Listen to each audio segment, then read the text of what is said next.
Today we take a giant leap from wee baby Solomon to David's adult sons and daughters. And one of the most sordid scenes in the whole Bible is the story of Ammon raping his sister Tamar. Now, it's a shocking story, and you'll be wondering why there was no justice for the crimes that were committed by the king's son. And not just him, but others as well in the family. What we see here is David's perversion of justice. He's a man after God's own heart.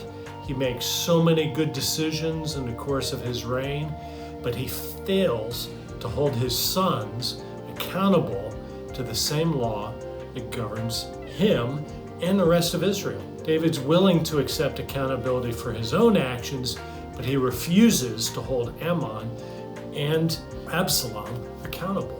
So I want you to notice as you read how David has gone strangely passive in these passages. He's but a distant, almost a peripheral figure in this narrative. Now, David's failure to be an active parent, his failure to hold his children accountable, his failure to intervene and prevent and punish evil behavior ultimately leads to the near unraveling of his whole kingdom. It's just astonishing to see, and it illustrates how spoiling a child endangers their future. It endangers the future of others in their life. It endangers the future of the kingdom itself. So parents, don't do that to your children or to their kingdom. Let's leave that mess and move now to Paul as he journeys to Jerusalem in the book of Acts. It is a slow, painful journey with the tension building and building.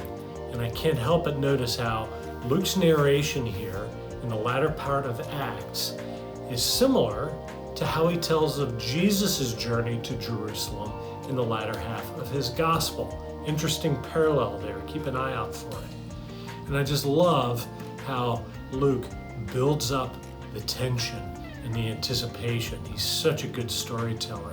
Everyone along the way, as Paul stops here and there on his way from Ephesus to Jerusalem, everyone is warning him, under the guidance of the Holy Spirit, of the horrible things that await him in the holy city. But notice how Paul remains steadfast with dogged obedience to his sense of call. He's got to go to Jerusalem.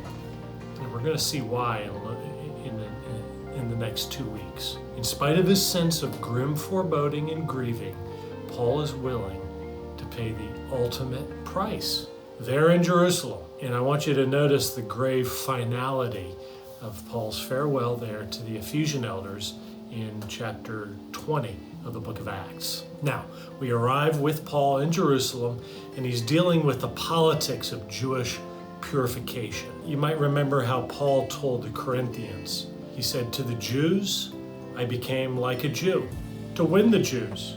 To those under the law, I became like one under the law, though I myself am not under the law, so as to win those under the law. To those not having the law, I became like one not having the law, though I am not free from God's law, but I am under Christ's law, so as to win those who do not have the law. I have become all things to all people, so that by all possible means I might save some of them." Now in Jerusalem, here in chapter 21, we see Paul living that. He goes back to his Pharisaic code in order to increase his street cred and to persuade his law-abiding countrymen there in Jerusalem. And this is just among the many thousands, who Luke tells us, the many thousands of Jews who believed in Jesus the Messiah, and yet who remained zealous for the law and have heard horrible accusations about this guy Paul's preaching. So they're loaded for bear in the church of Jerusalem, and you can see how very controversial Paul is everywhere he goes, particularly in Jerusalem. he is in danger of dividing the church there in Jerusalem on whether Jewish believers need to continue under the law or not.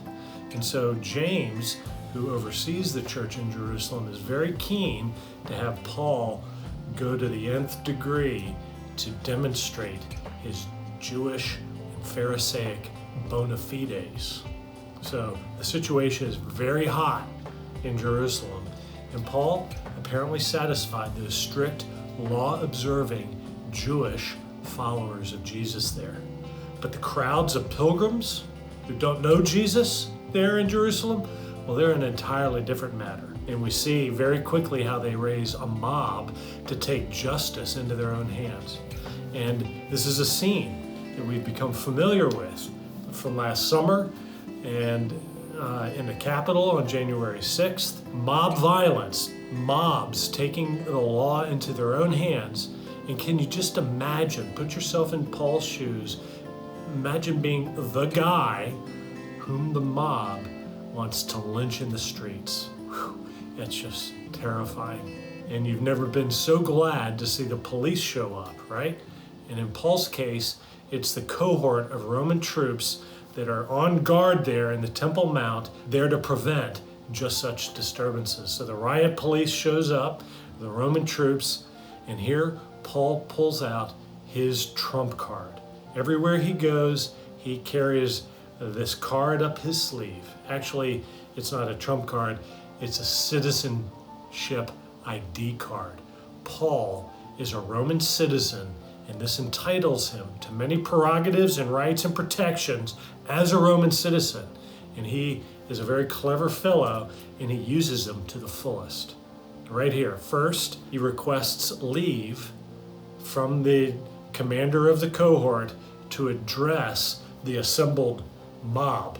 The commander grants him that right, and I want you, as you read the speech this week, to note the ways in which he increases his credibility with his audience, because Paul is so smart, and he is a master of rhetoric, which he is able to use without over-reliance. He trusts in the power of God through the gospel, but he also knows how to lay it out there in a way that maximizes its appeal, even to an angry adversarial mob. So Paul addresses the mob. He also uses his citizenship to keep himself from being flogged and questioned by the Roman soldiers.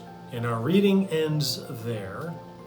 And I wonder how many of you will be able to keep yourself from reading on with this very suspenseful page turner. So stay tuned and enjoy.